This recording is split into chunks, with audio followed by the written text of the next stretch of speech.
Tous les participants sont en mode écoute seule. Eh bien, bonjour et bienvenue à toutes et à tous pour ce troisième épisode de Learning Sphere Experience. Donc, les deux premiers ont eu lieu sur la stratégie du digital learning.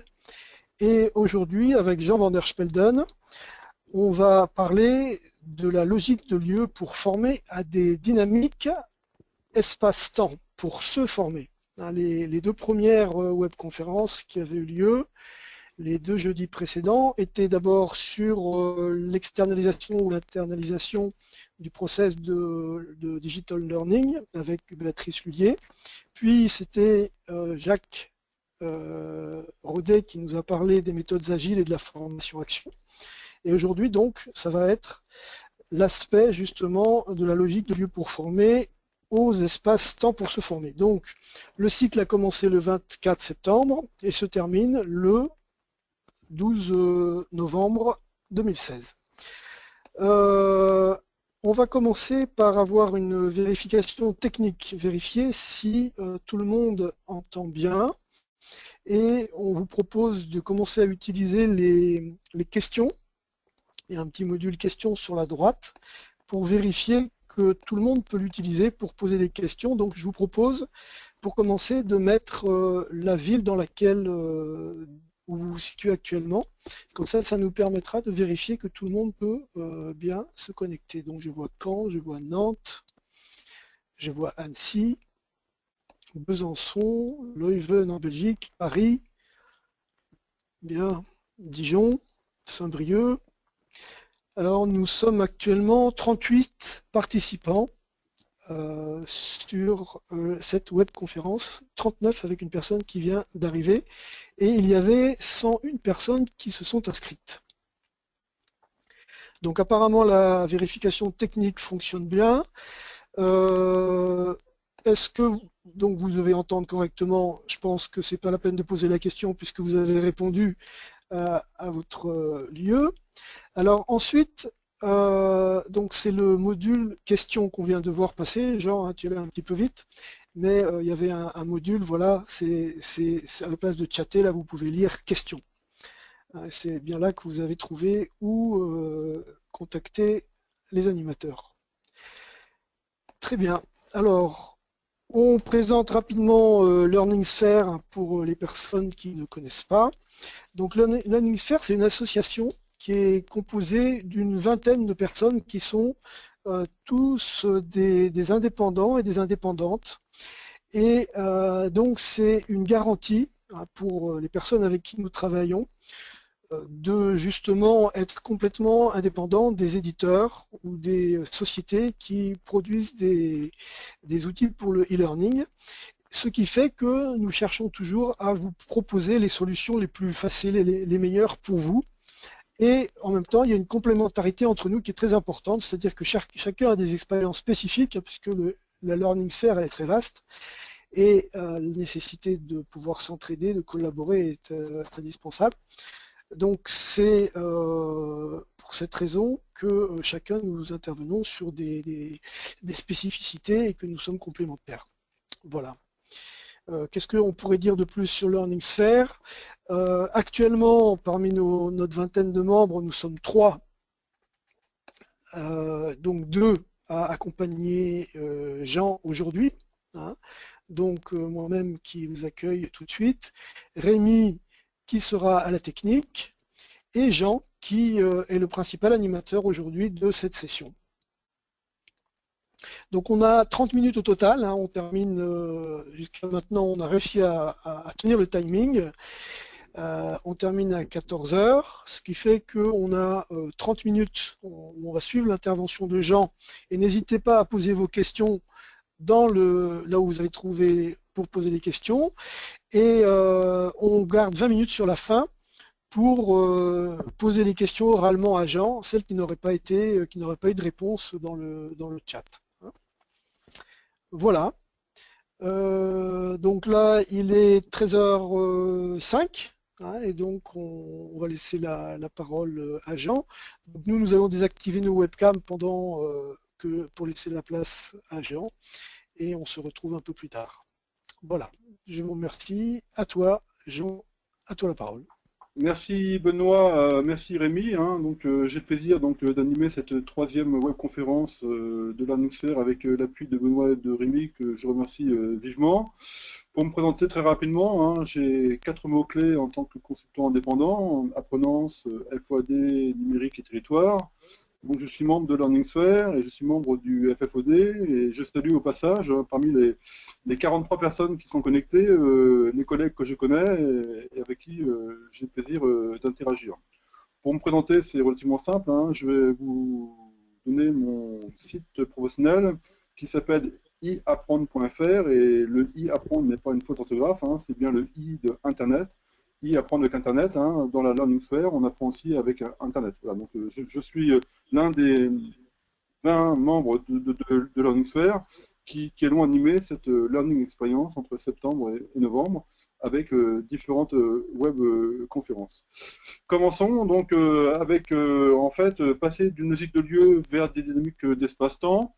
C'est en fait introduire les formations multimodales.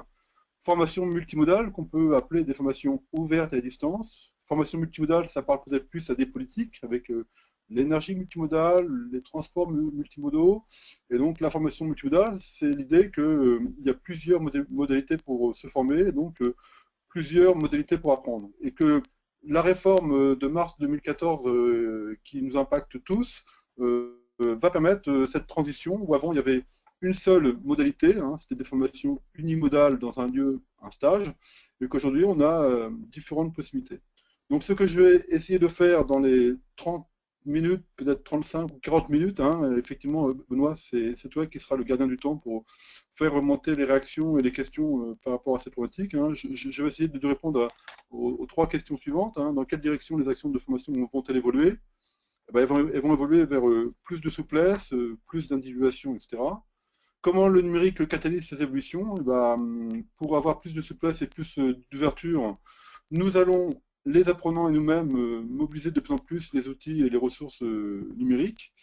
Et le troisième point que je souhaite aborder, c'est que enfin, grâce en particulier au Forum français pour les formations à distance, mais pas que, nous avons un cadre légal qui va favoriser ces évolutions au profit des apprenants. Donc, je n'aurai peut-être pas le temps d'aller jusqu'au bout de la présentation de ce nouveau décret, mais fondamentalement, ce nouveau décret qui confirme la réforme de la formation professionnelle qui est sortie en août 2014 est un élément extrêmement important puisqu'il va nous permettre de mettre en place des actions de plus en plus souples avec une sécurisation autant du côté de l'apprenant qu'une sécurisation du côté des formateurs et des équipes pédagogiques pour avoir des financements adaptés.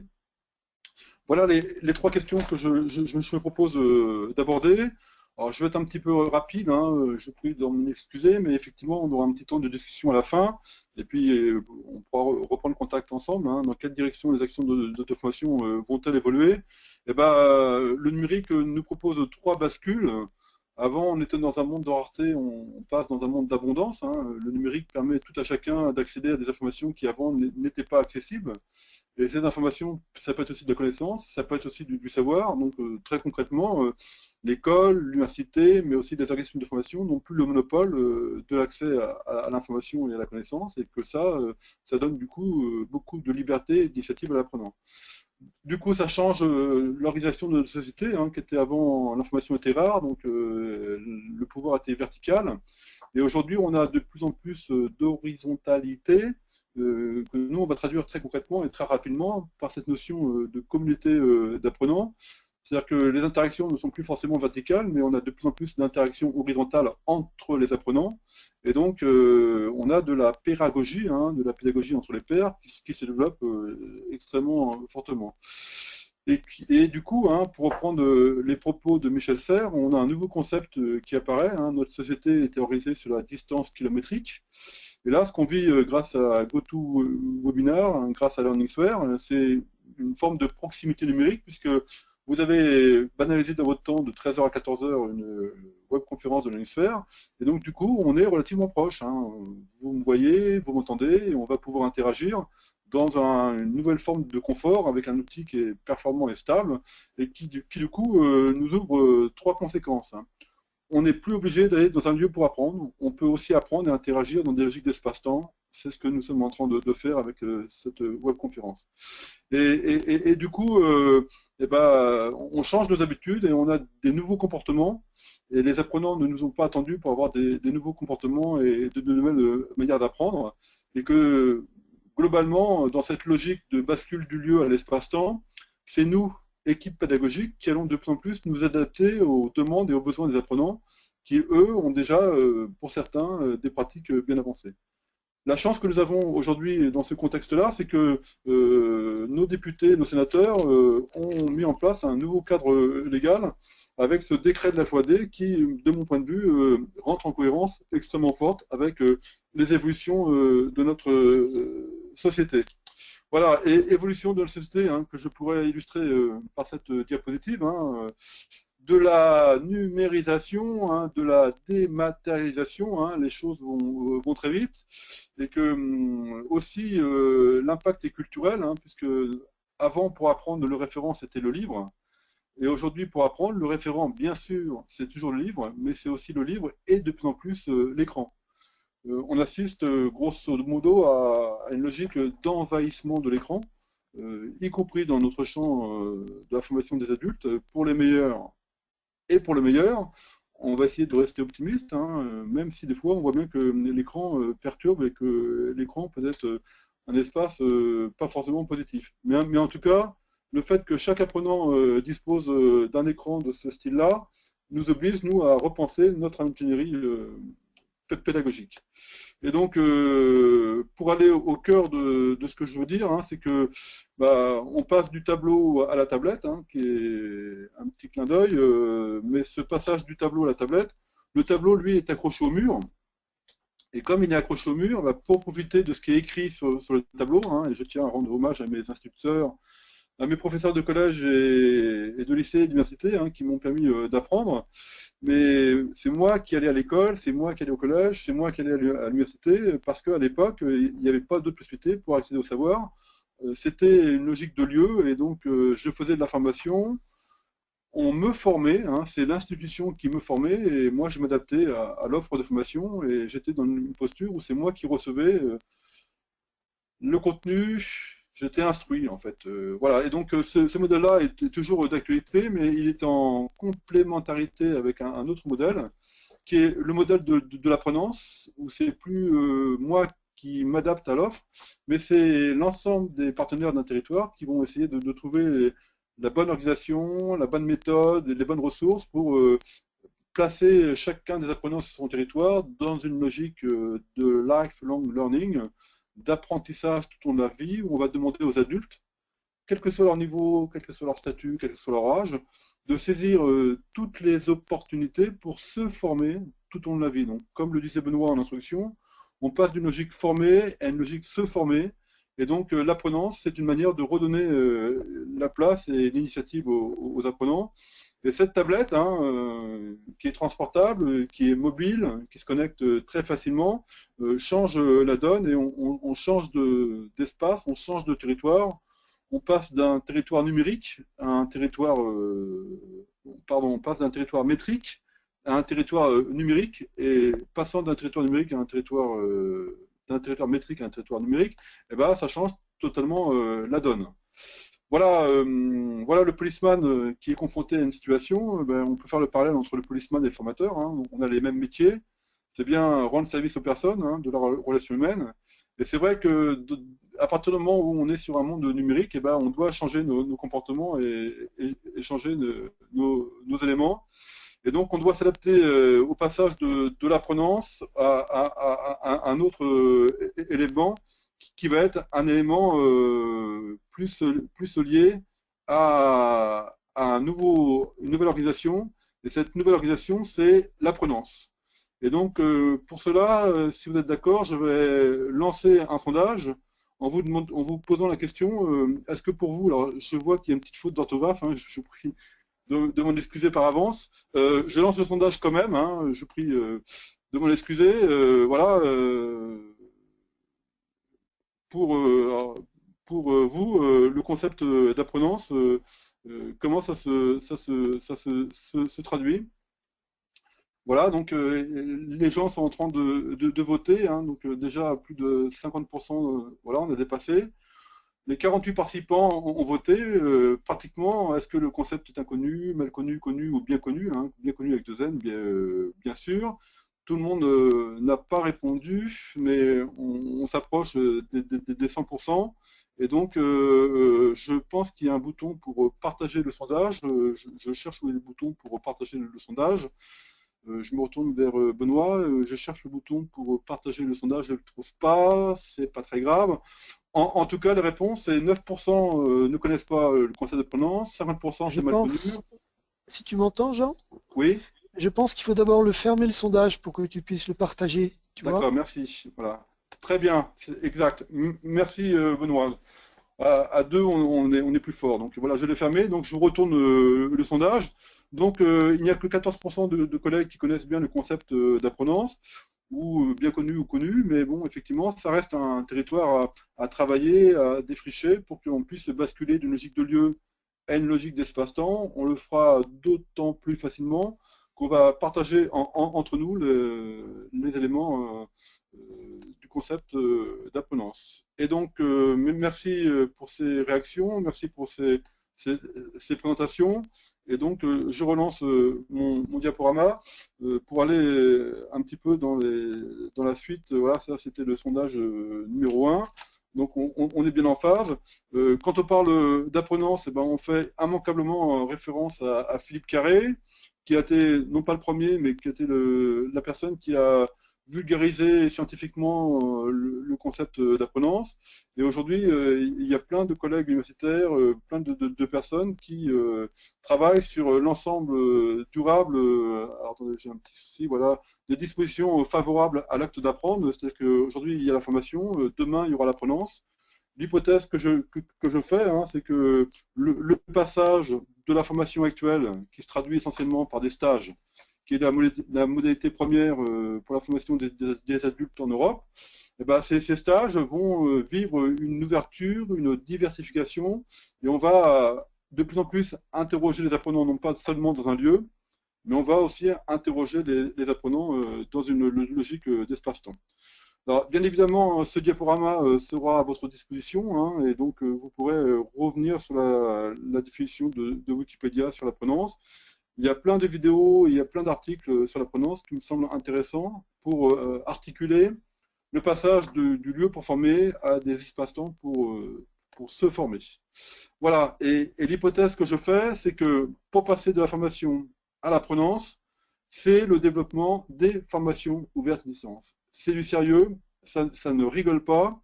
L'hypothèse que je formule, c'est que on va passer d'autant plus facilement de la formation à l'apprenance qu'on va être en mesure de développer des actions de type formation ouverte à distance. Alors si vous avez des réactions par rapport à cette diapositive, hein, n'hésitez pas, Rémi et Benoît vont les récupérer. Et donc aujourd'hui on est essentiellement sur la formation, demain on sera sur l'apprenance, et on va passer de la formation à l'apprenance en développant les actions de formation ouverte à distance, d'autant plus facilement qu'on a à notre disposition deux cordes à notre arc. La première corde, c'est le nouveau cadre légal dont je vais vous parler dans un second temps, et que l'autre corde pour passer de la formation à l'apprenance, ça va être l'intégration du numérique en formation, tant du côté des apprenants que du côté des formateurs. Et donc on arrive tranquillement à la deuxième question, hein, comment le numérique catalyse ces évolutions. Et ben, la pédagogie, c'est d'abord de la relation humaine. Je pense qu'il s'agit de marquer notre confiance à l'apprenant, de l'accompagner, de le rassurer, de l'informer, de le stimuler. Et donc la formation, c'est bien de la relation humaine, hein, j'insiste de manière très forte. Mais aujourd'hui, cette relation humaine, elle peut être portée aussi par le vecteur numérique. Et donner en main les outils numériques aux apprenants, c'est leur donner de la responsabilité, de la liberté, et donc c'est leur permettre de mieux s'impliquer dans les actions de formation. Et donc l'intégration du numérique, hein, moi je vois 4 pistes importantes.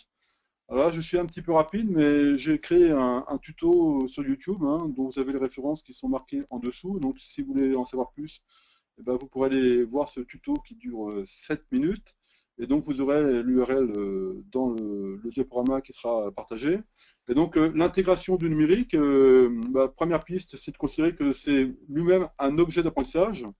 Apprendre à utiliser l'ordinateur, apprendre à utiliser la tablette, apprendre à utiliser l'ordiphone, apprendre à coder, apprendre à utiliser le cloud computing, apprendre à utiliser les applications, tout ça, c'est un objet d'apprentissage. Je pense que nous, acteurs du savoir, on va être de plus en plus amenés à accompagner et les digital natives et les digital migrants à mieux utiliser l'outil numérique comme étant en soi un objet d'apprentissage. C'est la première piste, mais il y a 3 autres pistes. De considérer aussi que le numérique, c'est aussi un support d'apprentissage. Et donc, ça peut être un didacticiel, ça peut être un tuto en ligne, ça peut être une LMS, ça peut être plein de choses. Et donc, on a aujourd'hui la possibilité de se servir du numérique comme un support d'apprentissage, avec l'idée que dès que c'est numérique, c'est sur Internet, dès que c'est sur Internet, c'est numérique. Et le fait que les supports d'apprentissage soient numériques permettent une diffusion, une accessibilité extrêmement intéressante sous différentes formes. Ça peut être du papier, ça peut être du texte, ça peut être des images, ça peut être de la vidéo, ça peut être des animations, ça peut être de la simulation.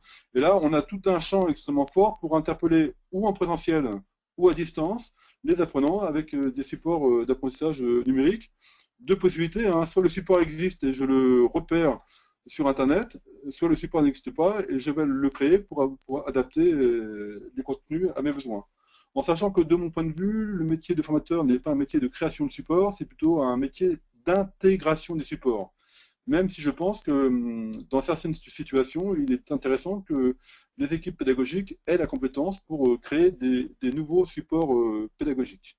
Voilà, et puis la troisième piste qui me paraît aussi essentielle, c'est de considérer que le numérique est un outil de production.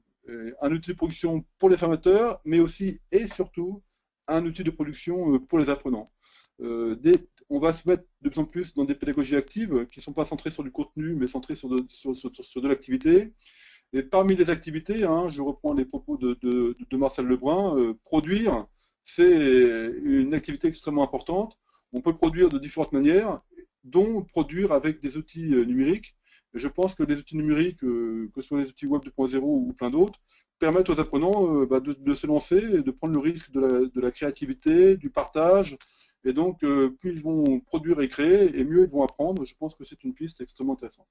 Et puis, il y a une 4e et dernière piste, hein, de mon point de vue. Alors, peut-être qu'il y en a une 5e, mais je compte sur vous pour me la donner. C'est que le numérique, c'est aussi et surtout un espace d'interaction. Plus on interagit, mieux on apprend.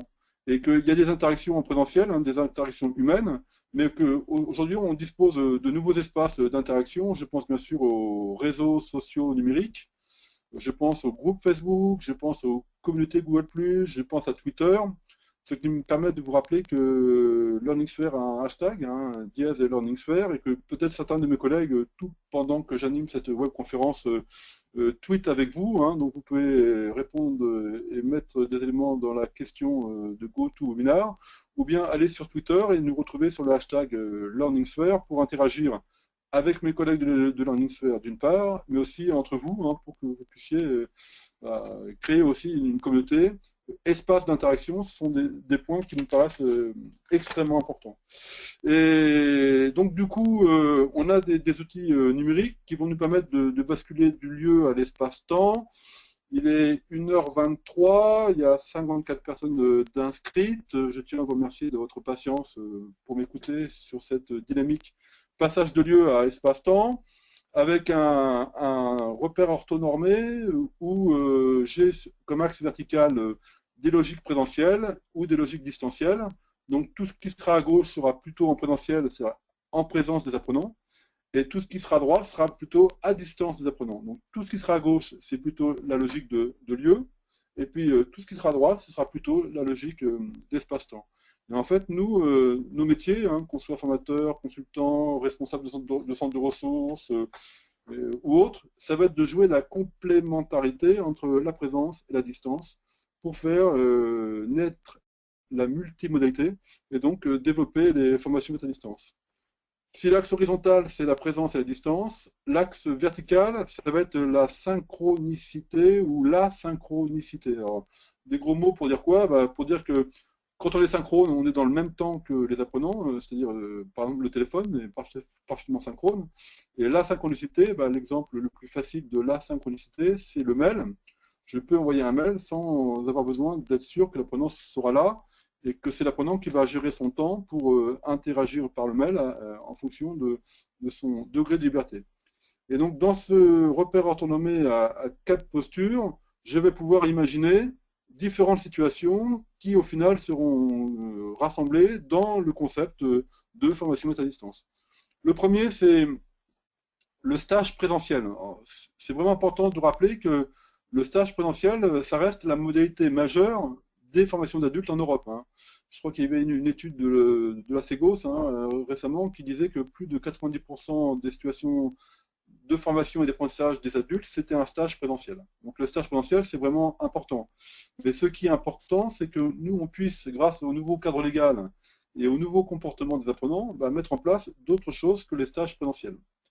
Alors, un stage présentiel peut être plus ou moins augmenté, c'est-à-dire qu'il peut lui-même, en présentiel, intégrer des pratiques du numérique. Je peux utiliser un diaporama, je peux utiliser des interactivités, je peux mobiliser un tuto en ligne, je peux faire des sondages en présentiel, etc.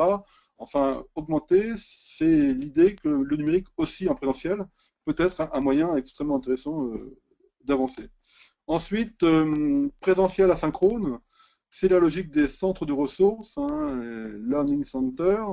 Je pense d'abord aux ateliers de pédagogie personnalisée, mais il y a d'autres structures qui ont mis en place les centres de ressources, les universités, de plus en plus mettent des Open Learning Center, les bibliothèques universitaires se transforment en Open Learning Center, mais aussi dans les CFPPA, on trouve des centres de ressources au sein des Greta. Centre de ressources, c'est je suis bien en présentiel dans une salle, mais je vais être asynchrone avec le responsable du centre de ressources, dans la mesure où chaque apprenant déroule son parcours d'auto-formation accompagnée, avec des consignes et des conseils qui lui sont donnés en présentiel pour avancer selon les directives de son parcours de formation. Et donc, on est là donc, dans des logiques présentielles. Ces logiques présentielles, c'est du lieu.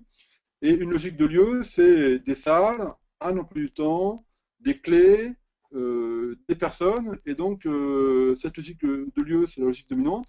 Elle présente beaucoup d'avantages, mais elle présente aussi quelques inconvénients. Il n'y a qu'à voir, par exemple, comment les étudiants s'installent dans des amphis où il y a 200 places et il y a 500 étudiants qui viennent. Donc, la logique de lieu, oui, mais pourquoi faire? Donc, on peut imaginer que dans d'autres circonstances, on va pouvoir interagir avec les apprenants et leur proposer un déroulement de parcours de formation. C'est ce que j'appelle les espaces numériques asynchrones. Et ces espaces numériques asynchrones peuvent être mobilisés avec différents types d'outils numériques. Alors, je n'ai pas le temps trop de les détailler, mais ça va des LMS, les plateformes de téléformation, au blog, en passant par les serious games, les espaces collaboratifs 2.0, mais aussi les RSN, les réseaux sociaux numériques. Et tous ces outils-là génèrent de l'espace-temps dans lequel on peut avoir de l'interactivité individuelle ou collective avec les apprenants.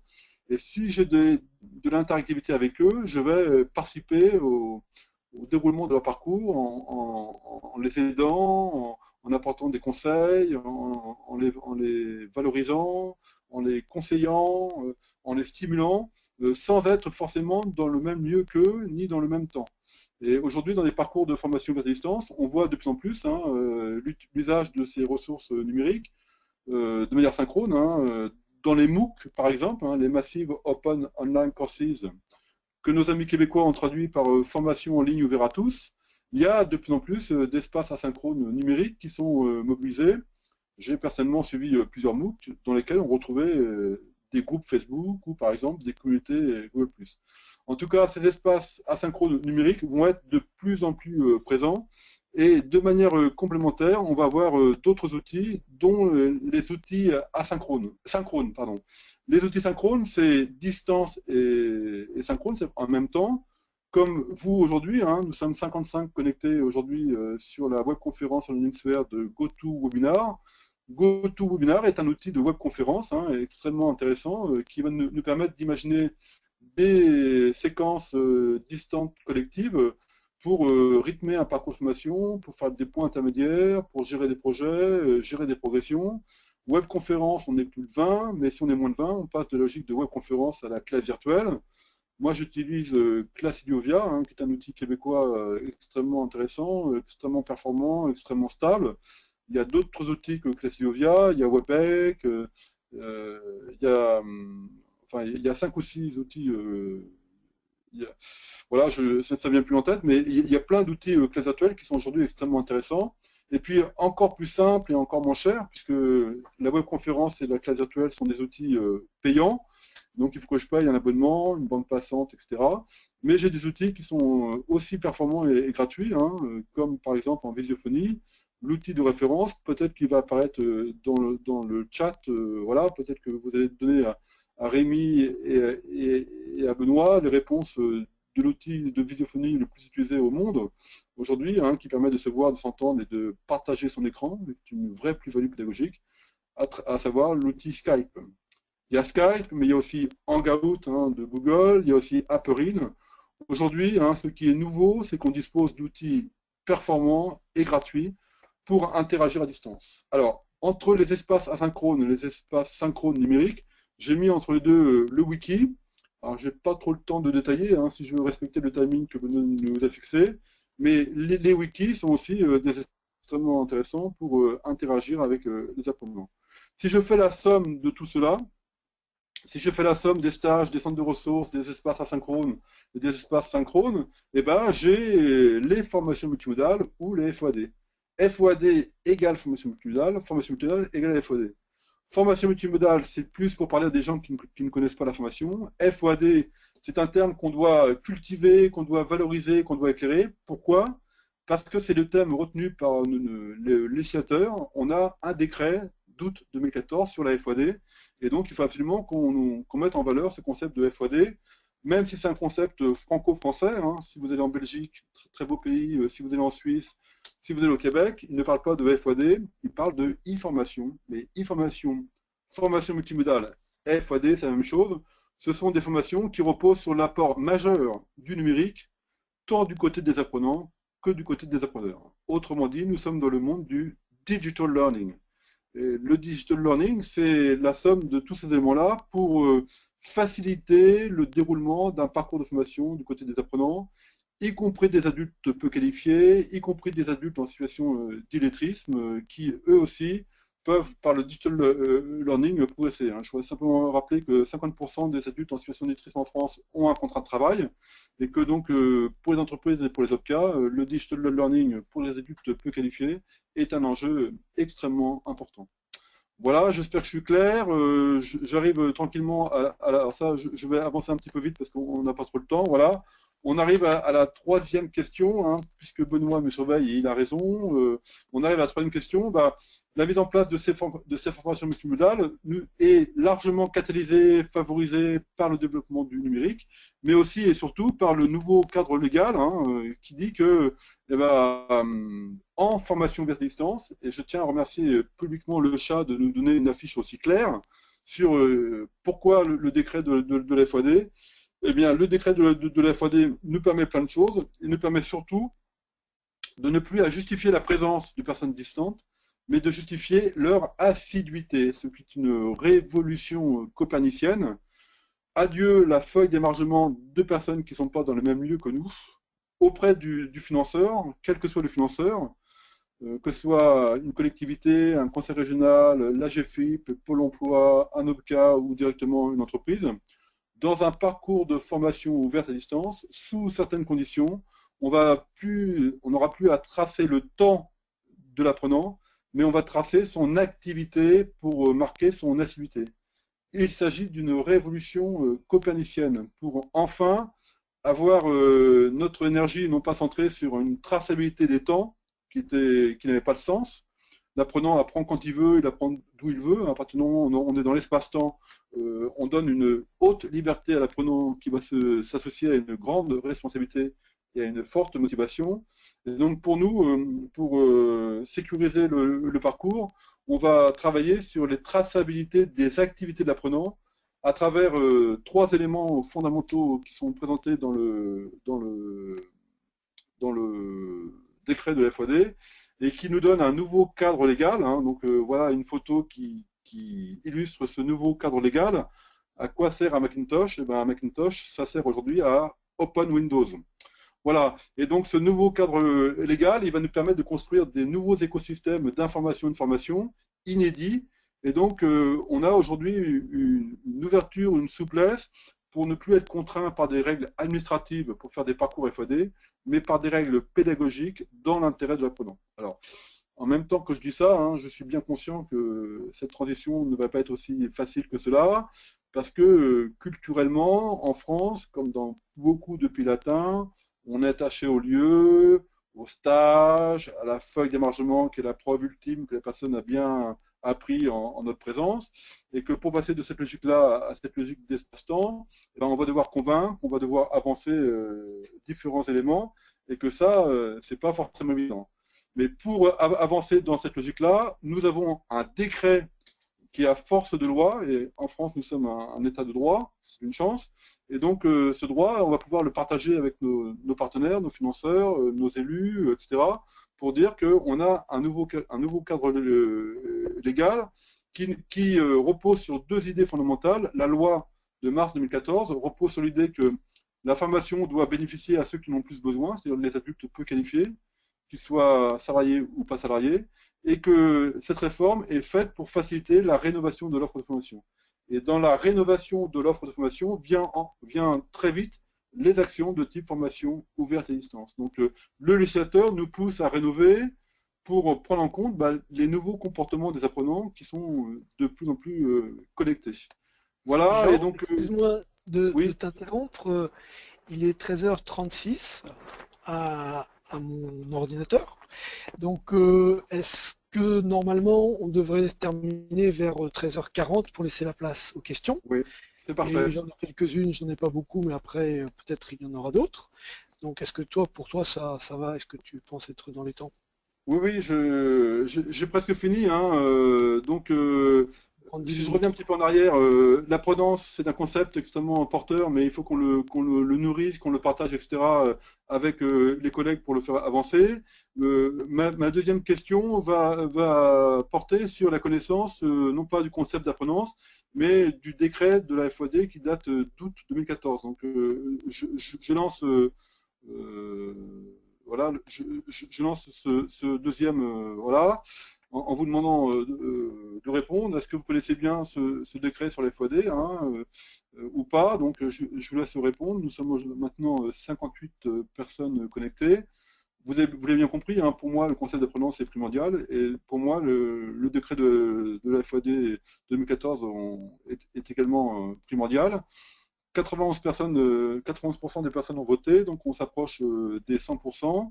Et donc, grâce à Benoît, maintenant je sais, j'ai appris, hein, donc lifelong learning, j'ai appris que pour partager le sondage, 96 personnes, donc il y a une personne qui n'a pas répondu. Alors peut-être que cette personne est en train de prendre son café, hein, c'est tout l'intérêt d'un webinar, c'est que voilà, mais alors je ne sais pas qui c'est, donc rassurez-vous, il n'y a pas de souci. Et donc cette personne-là est partie boire son café, donc on n'aura pas les 100%, mais presque. Et donc je ferme le sondage et je le partage. Donc voilà les réponses. Bravo. Benoît, si tu veux le commenter, ce sondage. On a eu 98% de réponses quand même. Hein. La personne qui prenait son café est revenue in extremis. Super, alors, merci à elle. Hein. Et donc, grosso modo, hein, pour faire court, ce décret est encore mal connu, hein, et c'est normal. Hein. Il date d'août 2014, mais par rapport à nos missions d'ingénierie pédagogique, d'ingénierie de formation, ce décret me semble fondamental quand on travaille sur la sphère du digital learning. Parce que du coup, on a un cadre légal qui va permettre d'impliquer les entreprises, les OPCA, la GFIP, Pôle emploi et tous les autres financeurs de manière beaucoup plus souple et qu'on puisse mieux répondre aux besoins des apprenants. Donc merci pour ces réponses. Je note que quand même qu'il y a 28% des participants qui connaissent bien ce décret. Et ben, je compte sur eux pour partager ce décret avec d'autres personnes. Le nombre de participants augmente, hein, puisque nous sommes maintenant à 60, hein, donc c'est super. Et donc, j'ai pratiquement fini, hein, il me reste une minute.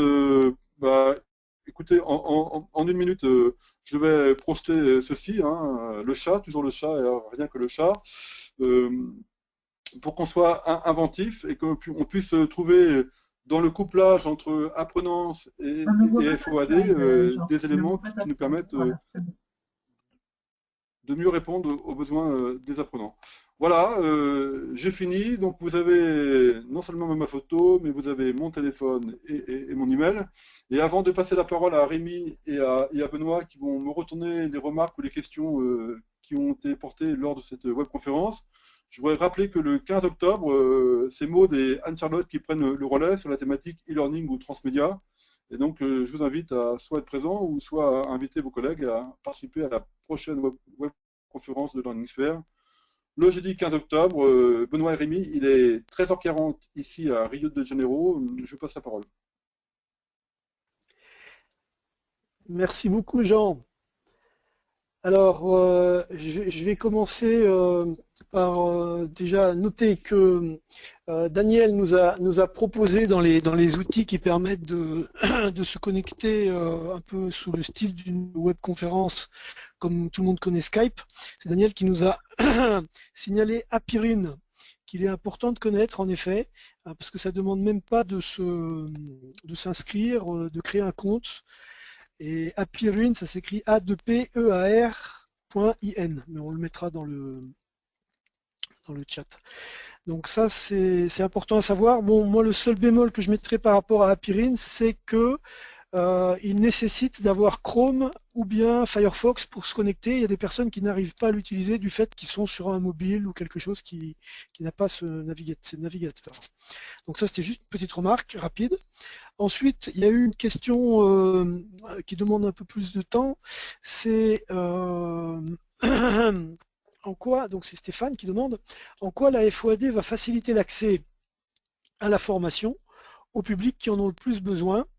Est-ce que ce ne sont pas également eux qui ont le moins accès au numérique? Oui, on est dans un paradoxe, hein. En même temps, on peut être faiblement qualifié et avoir une culture et une pratique du numérique, mais effectivement, les formations à distance ne seront pas construites de la même manière si on a affaire à des publics de niveau 1, niveau 2 ou des publics de niveau 6.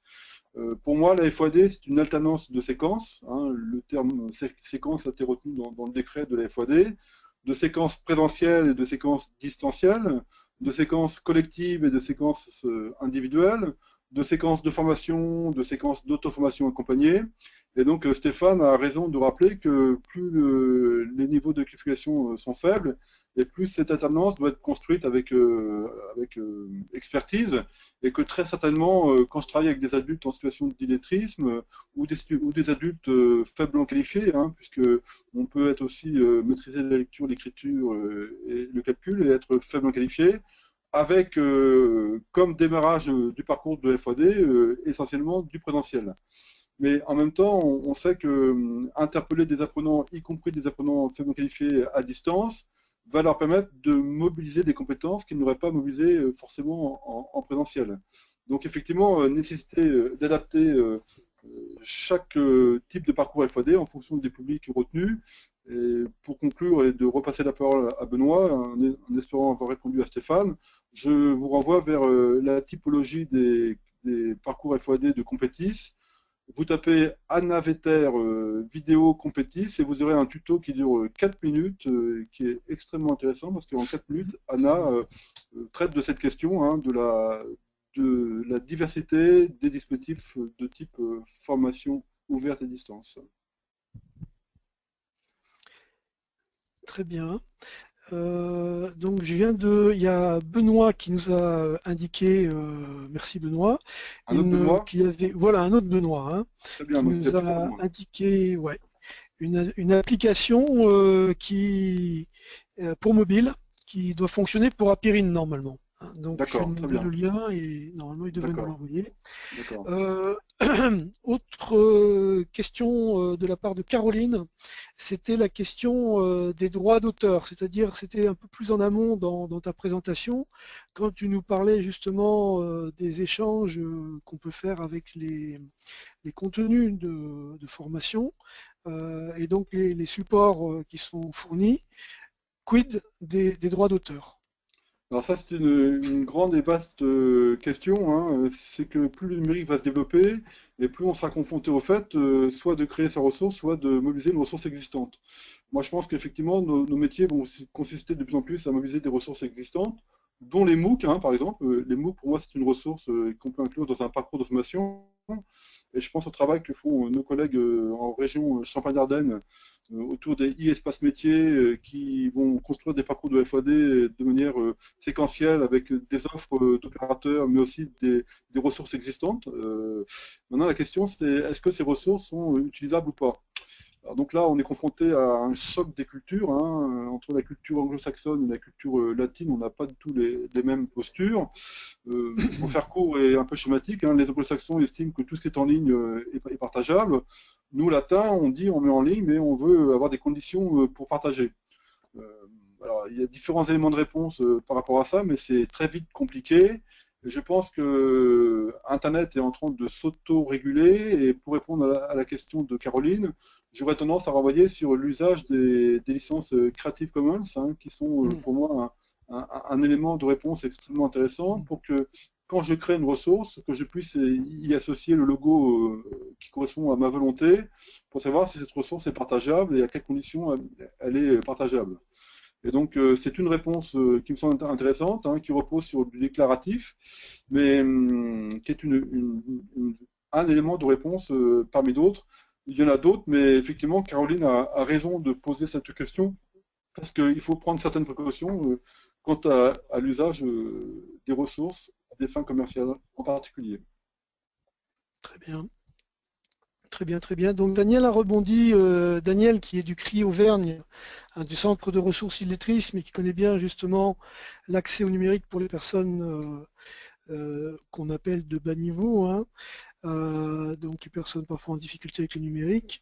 Et elle nous dit qu'il faut engager et poursuivre une réelle sensibilisation sur l'accès au numérique, à la fois des formateurs et des apprenants. Hein, c'est-à-dire que c'est sur les deux aspects qu'il faut qu'on travaille, parce qu'il y a aussi des formateurs qui sont éloignés des outils, et donc ça n'aide pas non plus les personnes qui sont éloignées. Voilà. Oui, je partage le point de vue de Daniel, hein, c'est-à-dire que le passage d'une logique de lieu à une logique d'espace-temps qui repose en grande partie sur la compétence autour du numérique concerne à la fois les apprenants et les appreneurs, hein. C'est-à-dire qu'il y a une partie des membres des équipes pédagogiques qui se posent des questions sur le numérique à juste titre. Et je pense qu'une partie des équipes pédagogiques doivent être elles-mêmes accompagnées pour mieux comprendre les enjeux, hein. Donc on peut être diplômé et hautement qualifié et ne pas être à l'aise sur le numérique, hein. On est dans cette logique-là. Voilà. Donc il y a à prendre en compte cette dimension d'une culture partagée du numérique, c'est clair. Mais en tout cas, un point important, c'est que en Auvergne ou ailleurs, hein, que je sois en Auvergne, en PACA ou en Languedoc-Roussillon ou en Normandie, les connexions sont de plus en plus faciles. Donc on est quand même avec l'idée que les apprenants seront de plus en plus connectés. C'est pas parce que je suis connecté que je tire profit du numérique pour mieux apprendre. C'est encore une autre question. Très bien. Alors, autre remarque de Aïcha qui justement avait parlé elle aussi des Creative Commons au moment où toi tu allais aborder la question, qui dit que les formateurs justement ne sont pas formés du tout aux Creative Commons, et peut-être qu'il y a-t-il des réticences justement de ce côté-là. Oui, on apprend en marchant, hein. Donc le numérique, la culture et la pratique du numérique, on le fait en découvrant les espaces numériques. Est-ce qu'il faut former les formateurs au Creative Commons, ou est-ce que les formateurs doivent s'auto-former avec un accompagnement sur ces questions-là? C'est-à-dire que les questionnements autour du numérique sont tellement importants qu'il y a effectivement des cadres à poser, et je pense qu'on peut imaginer des actions de professionnalisation des acteurs de la formation, mais je pense aussi qu'il est de la responsabilité, de notre responsabilité en tant qu'acteurs du savoir, que de s'inscrire nous-mêmes dans une logique de lifelong learning, hein, apprentissage tout au long de la vie, pour effectivement se tenir informé et développer une veille. Et je pense que l'une des réponses à cela, hein, c'est de participer à un MOOC. Hein. Il y a plusieurs MOOC qui traitent de la culture numérique et de la formation des adultes, hein, qui sont de haute qualité. Hein. Je pense à des initiatives prises par nos collègues d'Auvergne, nos collègues de la région centre, autour de Fun, etc. Et donc, les MOOC peuvent être un élément de réponse à la question d'Aïcha, hein, effectivement, pour sensibiliser les membres des équipes pédagogiques sur ces questions-là. Mmh. Oui, donc il y a eu une confirmation de la part de Caroline qui confirme le choc des cultures et qui dit que l'usage des Creative Commons est une solution qu'ils encouragent, mais il y a toujours ce choc des cultures. Et deux personnes qui disent aussi qu'elles sont tout à fait d'accord avec Daniel concernant justement la formation des formateurs, et puis qui notent aussi que le C2I, 2E, hein, donc qui normalement a été fait pour l'éducation, le E c'est éducation, pour les enseignants plutôt, ne suffit pas. Donc ça c'est une autre remarque. Au passage, je reviens sur ce qu'on avait dit pour Apirine. Donc Benoît nous a envoyé le lien que j'ai fait suivre pour justement télécharger l'application. C'est l'activité. Et Caroline également nous dit qu'il y a une grille qui s'appelle ISUP, donc HYSUP, hein, que j'ai mise en lien également, qui est une grille complémentaire de Compétis, hein, qui a été faite par l'Université de Lyon apparemment. Très bien, très bien. Je ne la connais pas, c'est intéressant à savoir. Oui, parce que Compétis pose des bases extrêmement intéressantes, et si Compétis peut être enrichi et actualisé, c'est une excellente nouvelle. C'est vrai que quand on se lance en formation à distance, c'est un peu compliqué, il y a des choix à faire, il y a des étapes à franchir, et que si on dispose d'outils simples, riches et méthodologiques, comme Compétis plus son complément, alors son complément, j'ai pas retenu le nom, Benoît, ça s'appelle comment? Excuse-moi, je suis en train de lire ce que Céline nous a dit. Ça s'appelle, c'est Université de Lyon 1, ça je me souviens. Ça commence H-Y, I, mais mon truc est un peu long là. Pour revenir sur, voilà, ISUP. H-Y-S-U-P. D'accord. Donc je l'ai mis dans le livre. Okay. Merci aussi à Céline, hein, de rappeler le nom du MOOC qui m'échappait, hein, c'est le MOOC IFAN, hein, qui est reproposé en janvier 2016, et vraiment je pense que ce sont des ressources extrêmement intéressantes pour aider les collègues à franchir des pas et à développer une compétence collective. Hein. Je pense que sur le digital learning, la seule compétence qui vaille, c'est de la compétence collective, parce que les problématiques sont tellement complexes entre la connexion, la technologie, les droits d'auteur, la pédagogie, etc., que la réponse est forcément collective. Benoît, je te rends la parole.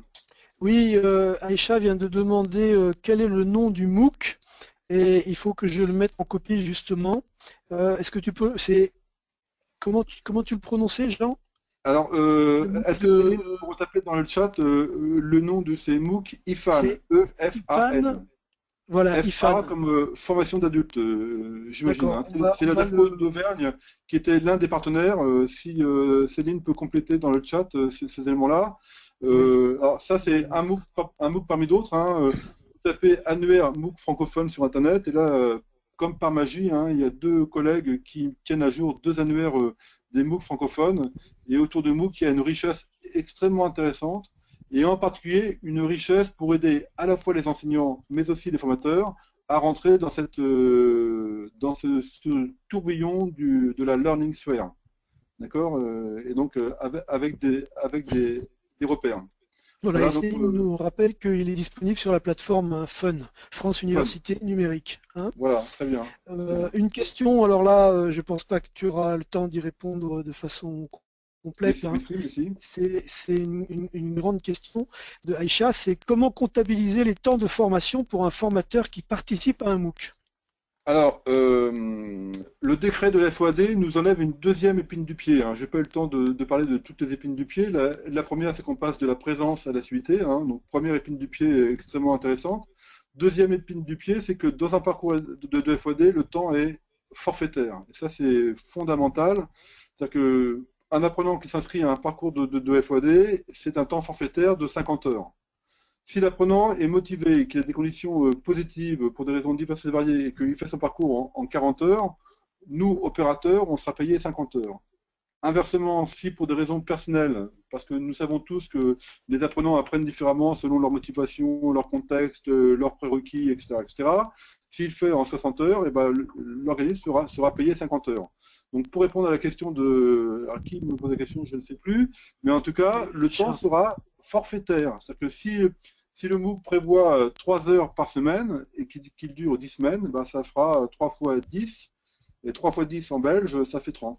Donc voilà. Et donc cette notion de temps forfaitaire prend en compte le fait que chacun d'entre nous, adultes, apprend différemment, et que si on apprend tous différemment, ça veut dire qu'on apprend dans des temps différents. Et ça, c'est vraiment un point extrêmement important de ce décret, hein, qui dit très clairement que le temps sera un temps forfaitaire pour des parcours de formation à distance qui alternent présence et distance.